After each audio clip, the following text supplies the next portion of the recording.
Historias de la economía.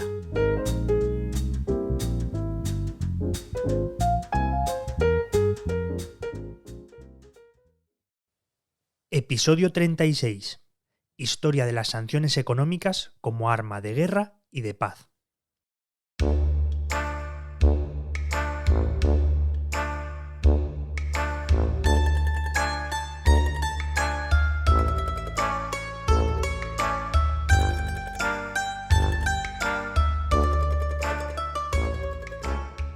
La escalada del conflicto o del posible conflicto entre Rusia y Ucrania puso en guardia a las potencias occidentales desde el primer momento. Los líderes de la Unión Europea, Estados Unidos y Gran Bretaña advirtieron a Moscú rápidamente. Aplicarían una batería de sanciones económicas sin precedentes si se atrevía a invadir Ucrania. ¿Qué tenían o qué tienen preparado? Desde la suspensión de cualquier cooperación económica hasta el recorte de las relaciones comerciales, incluyendo elementos tan sensibles como la importación de petróleo y gas rusos. Se trata de un golpe tan grande que la Unión Europea también cuenta con un plan para minimizar los daños que también sufriría la propia economía continental. Entre las diferentes sanciones sobre la mesa están el cierre total de los mercados europeos de capital para la banca y las empresas rusas, restricciones a la exportación de materiales imprescindibles para la economía rusa, e incluso la ruptura de lazos financieros. Washington busca ir más allá e incluso está dispuesto a cortar el acceso de Rusia al sistema de transacciones financieras por el que se tramitan la mayoría de transferencias bancarias. Una medida tan drástica que de momento solo se ha aplicado a Irán y que no cuenta aún con suficiente consenso. Hay que recordar que no es la primera vez que se toman sanciones de este tipo contra Rusia, aunque sí de esta magnitud. Estados Unidos ya impuso sanciones contra Moscú tras anexionarse Crimea, además de por su ciberactividad maliciosa y la intromisión electoral, aunque en este caso el castigo estaba más enfocado en individuos o en entidades. Estas medidas han aislado parcialmente a la economía rusa, pero al ser uno de los pocos países con superávit presupuestario, está más protegida de la necesidad de financiación exterior. Pese a todo, sus perspectivas de crecimiento sí se han visto afectadas, y pueden alimentar la inestabilidad interna, ya que la inflación es alta y puede aumentar aún más si el rublo recibe daño adicional. En este sentido, las malas noticias sobre la economía rusa ya están descontadas, tanto una tensión prolongada como una nueva ronda de sanciones severas. El riesgo real para la economía rusa sería una intervención militar, aunque estuviera limitada a la región de Donbass.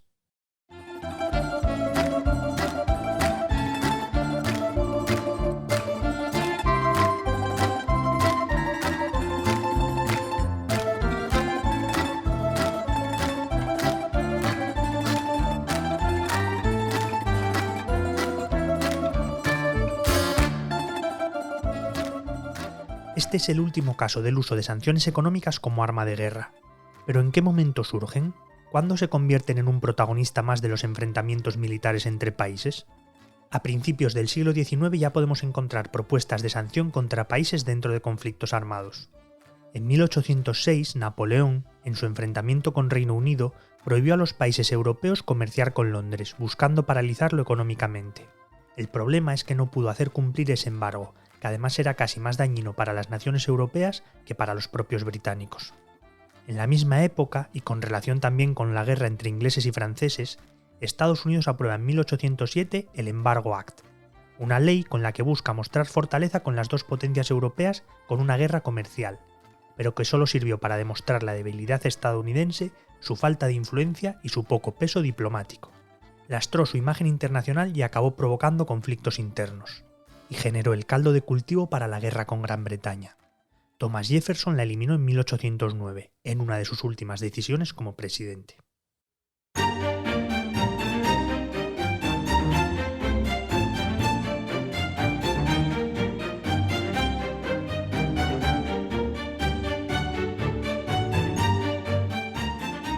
Pero la consolidación y desarrollo de las sanciones económicas como arma se produce sobre todo tras la Primera Guerra Mundial. Durante el conflicto las sanciones fueron constantes, siendo seguramente la más importante el bloqueo comercial que Reino Unido le impone a Alemania, aprovechando su superioridad marítima. Logra impedir que los países neutrales le envíen suministros. Pero el gran salto de esta herramienta coercitiva llega tras la contienda. Los gobiernos comprueban que el continente ha quedado destrozado y buscan la fórmula para resolver conflictos sin recurrir a la fuerza. y llegan a la conclusión de que ese instrumento pueden ser las sanciones económicas. Pero con una novedad decisiva. No las decidirán los países de forma unilateral, como pasaba hasta ese momento, sino que será fruto de acuerdos entre varios, a través de organismos supranacionales como la Liga de Naciones, predecesora de las Naciones Unidas. Creen que han encontrado la fórmula perfecta para evitar la violencia, que de verdad han descubierto una gran innovación útil no solo para la guerra, sino para garantizar la paz. Durante las negociaciones del Tratado de Versalles comienzan a desarrollar ese sistema de sanciones económicas para países infractores, y comienzan a implantarlo. En la década de los 20 del pasado siglo, la Liga de Naciones y sus sanciones económicas logran algunos éxitos que refuerzan su idea. Por ejemplo, logran resolver la disputa entre Alemania y Polonia por la Alta Silesia o el conflicto fronterizo entre Grecia y Bulgaria. Pero con la crisis de Abisinia de 1935 se ven todas las costuras del sistema. La Liga impone sanciones contra la Italia de Mussolini por los ataques a Etiopía. Principalmente limitan el suministro de petróleo y cierran su acceso al Canal de Suez. Pero estas sanciones no se hicieron valer en ningún momento. Estados Unidos, que recela de la utilidad de la Liga de Naciones, no solo no limita su relación comercial con el país transalpino, sino que la intensifica. Mientras que Francia y Reino Unido no hacen nada por lograr que se apliquen las medidas acordadas. La primera bastante tiene con preocuparse por Alemania, que vuelve a ser una amenaza, mientras que Londres no quiere saber nada de los conflictos continentales. Visto el fracaso, la Liga levanta las sanciones en 1936. Y un año después, Italia abandona la organización y se echa a los brazos del fascismo alemán. Y llega la Segunda Guerra Mundial que se lleva por delante a la institución y a sus intenciones.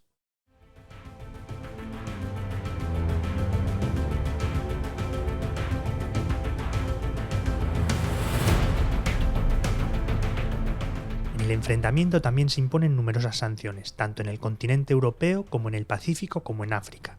Pero en esta ocasión fueron mucho más difíciles de ejecutar, ante la falta de un dominio claro sobre los mares. Al terminar la guerra, la débil Liga de Naciones da paso a las Naciones Unidas, un proyecto más ambicioso y en el que participan más países. Buscan nuevas fórmulas para garantizar la paz mundial y empiezan a desarrollar las sanciones económicas de forma que eviten recurrir a las armas. Desde embargos económicos hasta boicots específicos, por ejemplo contra autoridades individuales de países infractores. España es uno de los países precisamente que recibe las primeras sanciones por el apoyo del régimen franquista a la Alemania nazi. De esta forma, España sufre sanciones económicas, se le excluye del reparto de las ayudas norteamericanas para la reconstrucción y se le excluye también de los organismos de cooperación económica internacional. Sin embargo, tan solo 4 años después, y con Estados Unidos ya más preocupado de la Unión Soviética que del nazismo, la situación cambia para España.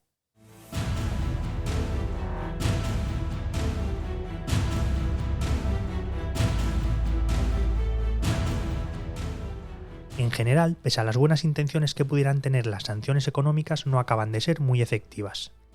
Bastan 2 ejemplos para dejar claras las lagunas de este sistema. Los duros bloqueos contra los regímenes de Corea del Norte o de Cuba, que pese a durar décadas, no han sido capaces de tumbar las dictaduras que los dirigen. Quizá el ejemplo positivo más claro sea el de Sudáfrica. El castigo aplicado contra el régimen racista de Pretoria, marcado por importantes desinversiones, la prohibición de la venta de armas y posteriormente un embargo sobre el petróleo, acabó siendo clave para la abolición del apartheid. Otras, como las sanciones impuestas a Irak, por ejemplo, solo tuvieron éxito cuando fueron acompañadas de intervenciones militares, por lo que el objetivo de evitar el conflicto armado no se cumple. Y durante la Guerra Fría, algunas sanciones no solo no lograron su objetivo, sino que fueron perjudiciales para su emisor. 2 casos muy conocidos en este sentido fueron aplicados por Estados Unidos, provocando algunos de los mayores fracasos de esta herramienta. En primer lugar, Jimmy Carter ordenó el embargo de granos a la Unión Soviética, después de que ésta invadiera Afganistán, algo que acabó siendo más perjudicial para los granjeros estadounidenses que para los soviéticos, ya que compraron los granos necesarios a otras naciones. El siguiente mandatario estadounidense, Reagan, también tuvo su propio fracaso, al prohibir la venta del equipo necesario para construir un gasoducto entre Siberia y Europa Occidental. Los principales perjudicados fueron sus aliados europeos, que presionaron para que levantara las sanciones.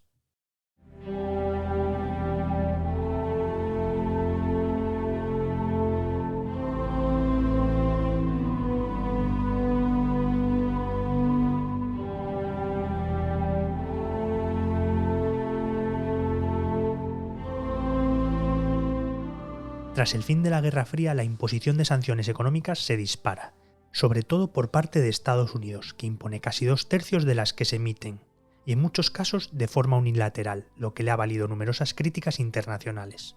Solo entre 1993 y 1996 impone 63 sanciones a 35 países. En aquella época, casi el 40% de la población mundial estaba sujeta a alguna sanción económica estadounidense. Algunas de las más importantes en esa época son las que se aplican contra Irak, al que se le impone un estricto embargo que hunde su economía, las de Libia, acusada de apoyar a terroristas, a la que se le impuso un embargo militar y aéreo acompañado de fuertes sanciones económicas y financieras, o las de Sudán, ya que Bill Clinton prohibió a todas las personas o empresas estadounidenses mantener vínculos comerciales con el país, con la excepción de la goma arábiga, ya que Sudán es el principal productor mundial y era básico en Estados Unidos. Además de contra países, las sanciones económicas también se lanzan contra organismos no estatales, como Al-Qaeda, los talibanes o más recientemente contra ISIS. ¿Lograron sus objetivos? Pues la mayoría no, ni los relativos a la política exterior ni las relacionadas con la seguridad nacional.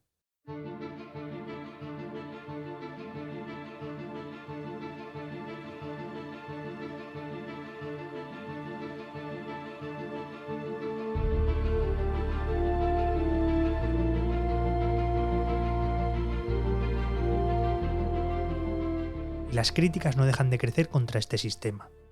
Por ejemplo, son muchos los expertos que reclaman que más que una alternativa a la guerra, las sanciones económicas acaban allanando el camino hacia el conflicto bélico. Irak vuelve a ser el ejemplo perfecto. Otra crítica contra este sistema es que la principal perjudicada de estas sanciones económicas acaba siendo siempre la población. Es la que sufre las crisis económicas, el colapso de las empresas, la subida de la tasa de paro. A pesar de que las sanciones puedan estar destinadas a mandatarios o a grandes empresarios, son al final las clases bajas y las clases medias las que más acaban sufriendo sus consecuencias, como denuncian numerosas ONGs. Pero quizá el gran fracaso de las sanciones económicas tenga que ver con la carrera nuclear. Uno de los principales objetivos de esta herramienta tras la Segunda Guerra Mundial, tras comprobar lo devastadora que podía ser una bomba nuclear, era limitar la proliferación nuclear.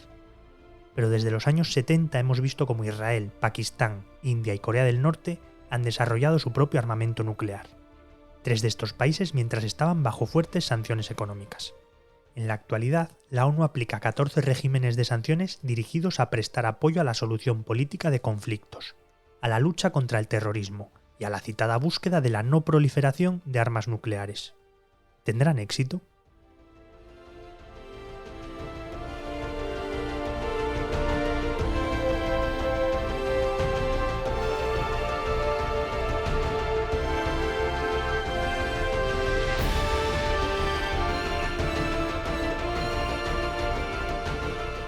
La edición sonora de este capítulo corresponde a Remo Vicari, mientras que la edición y la adaptación del texto son cosa mía, y soy Javier Calvo.